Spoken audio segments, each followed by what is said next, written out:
Hello class 10th। आपका exam CBSE board का जल्दी आने वाला है। उसके रिगार्डिंग आपको किस किस टॉपिक को कवर करना है, कैसे उसको समझना है, पढ़ना है और कैसे अच्छा स्कोर कर लेना है, उसके लिए आपको एक गाइडलाइन दिया जा रहा है। इसको फॉलो करेंगे, अच्छा एग्ज़ाम में कर पाएंगे। तो फिजिक्स का अगर हम बात करें, क्योंकि क्लास 10th में साइंस है, 3 सब्जेक्ट हैं, उसमें 3 पार्ट्स हैं, फिजिक्स है, केमिस्ट्री है, बायो है। यहाँ पे हम फिजिक्स का केवल बात कर रहे हैं। फिजिक्स में देखिए, जो न्यूमेरिकल होता है वो लाइट और इलेक्ट्रिसिटी से पूछा जाता है। कैसे न्यूमेरिकल पूछे जा सकते हैं? जो पोजीशन निकालने वाले होते हैं, यानी भी निकालने का बात किया जाता है या फोकल लेंथ निकालने का बात किया जाता है, तो सिंपल सी बात है कि आप मिरर फार्मूला और लेंस फार्मूला और मैग्नीफिकेशन इन सबको याद कर लीजिएगा, फार्मूले को अच्छे से। और उसमें रिफ्रैक्टिव इंडेक्स का भी क्वेश्चंस आ सकता है, आता ही है, और डायग्राम्स भी पूछे जाते हैं।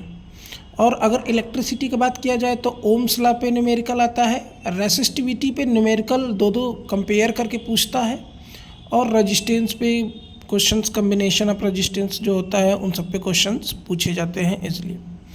और अगर हम बात करें मैग्नेटिक इफेक्ट ऑफ करंट का और कलरफुल वर्ड का, तो इनसे assertion, reason, case based questions और जो 2 मार्क्स 3 मार्क्स के कंसेप्चुअल क्वेश्चंस हैं वो इन सब चैप्टर से आते हैं। और एक्स्ट्रा टॉपिक का अगर बात किया जाए तो हीटिंग इफेक्ट है, बहुत इम्पॉर्टेंट है। डोमिसाइल सर्किट डायग्राम है।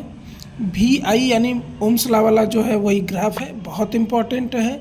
और इसमें जो है कि कभी कभी क्वेश्चन रजिस्टेंस में क्वेश्चन दे देता है, 2-3 रजिस्टेंस दे देता है और पूछता है कि किसका पावर ज़्यादा है, तो पावर वाले क्वेश्चन रजिस्टेंस से ही बनते हैं। ठीक है, तो आप लोग वैसे सारा पढ़ने की कोशिश करिएगा। ये आपका 10 साल का एक डेमो है, जो कि जितने भी क्वेश्चन पूछे जाते हैं वो इसी टॉपिक को मोस्टली कवर करते हैं।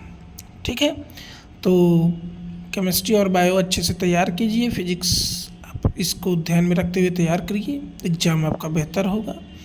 All the best for your exam. Thank you.